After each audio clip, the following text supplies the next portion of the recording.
Les marchés avec CMC Markets, trading de CFD sur action, Forex et indices. Salut, c'est Trado, content de vous retrouver pour la mise à jour quotidienne de l'analyse technique du CAC 40. On va commencer comme d'habitude par les fondamentaux pour constater que c'est tout rouge sur tous les coins d'où sont parvenus les stats. En Chine, on prend connaissance d'une stagnation de l'activité manufacturière, donc derrière c'est pas très bon pour les entreprises qui vendent des équipements à ces entreprises chinoises, très souvent européennes. En zone euro, on apprend également la stagnation de l'activité manufacturière. En France, c'est carrément un recul. Aux États-Unis, ralentissement de l'activité manufacturière également. Bon, c'est toujours en croissance, mais clairement, on avance de moins en moins vite aux États-Unis. Aux États-Unis et en Europe, du coup, on est traîné vers le bas, tiré vers le bas par les pétrolières qui souffrent des vicissitudes sur le marché du pétrole, ça on l'a déjà vu. Et enfin, pour terminer encore aux États-Unis, des résultats inquiétants tout au long du week-end de Thanksgiving, puisque heure après heure, on a constaté que les ventes se tassaient, et ça inquiète un petit peu. On peut pas parler de montée en régime, et du coup, le résultat de tout cela, ça donne une baisse assez modérée de 0,3%, mais il faut savoir qu'en séance, on est allé chercher les 4338, on a perdu plus de 1% à un moment, et ça franchement c'était assez flippant.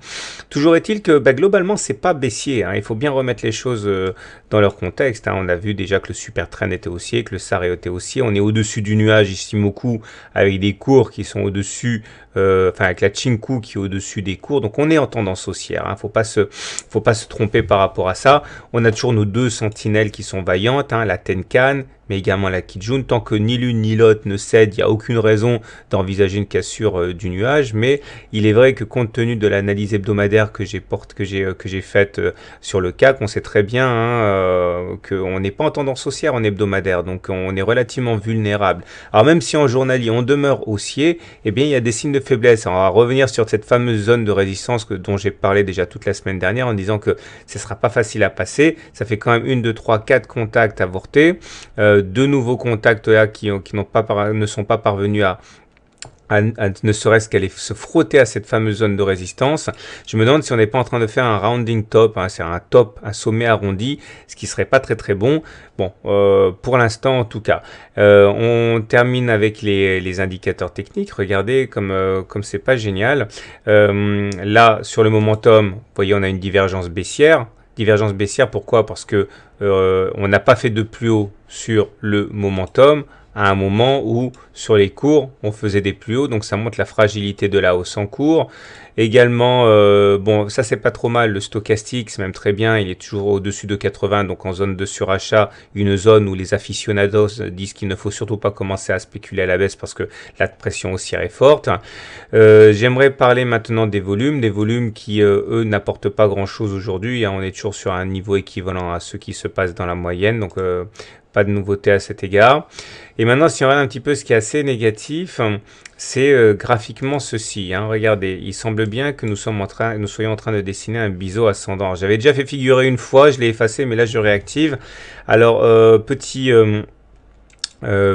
rappel méthodologique sur le biseau ascendant. Je rappelle que j'ai commis un e-book là-dessus avec des exercices corrigés.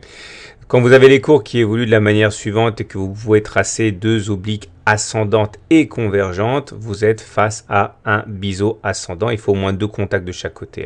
Et il faut savoir, et c'est ça qui est inquiétant, c'est que généralement, ça se casse par le bas, avec plusieurs objectifs possibles. Le premier objectif serait d'aller chercher, les objectifs correspondent à tous les points de contact qu'il y a eu sur la partie basse. Donc par exemple ici, un objectif premier là, un objectif second là, chaque point de contact qui accroche le bas de la figure en fait.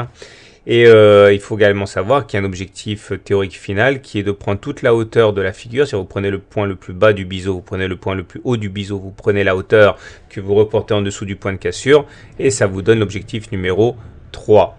Alors voilà un exemple sur Orange, vous voyez que le premier objectif a été touché ici très rapidement, le deuxième objectif a été touché assez rapidement également là.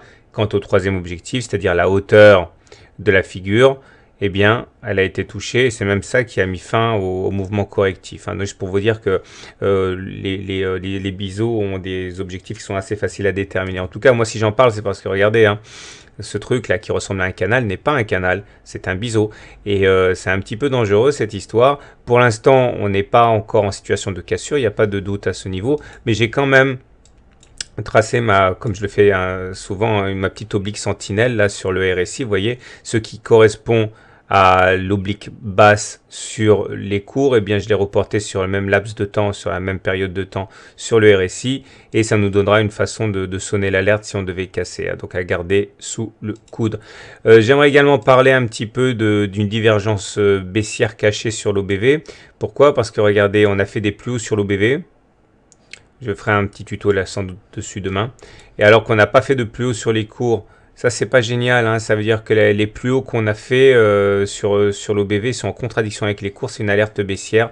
Et si on termine avec un de mes indicateurs préférés, mais qui en ce moment fonctionne pas très bien, il faut l'avouer, c'est le CCI. Et bien le CCI vient de repasser en dessous de 100, il est à 92 aujourd'hui, ça c'est un signal baissier. Tout ça me fait penser pour le scénario de court terme à un contact, un test hein, avec le bas du biseau. Alors je ne sais pas si ça sera pour demain ou après-demain, mais je ne vois pas comment on pourrait éviter un nouveau test avec le bas du biseau maintenant que les baissiers ont pris la main. Il ne faudra pas faillir à ce niveau parce que sinon ça risque de descendre vite et assez fort. Hein. Donc voilà où on en est pour ce soir. Donc c'est terminé pour l'analyse. Je vous souhaite donc une bonne soirée. Je vous souhaite de bons trades. Je vous dis à demain pour la mise à jour.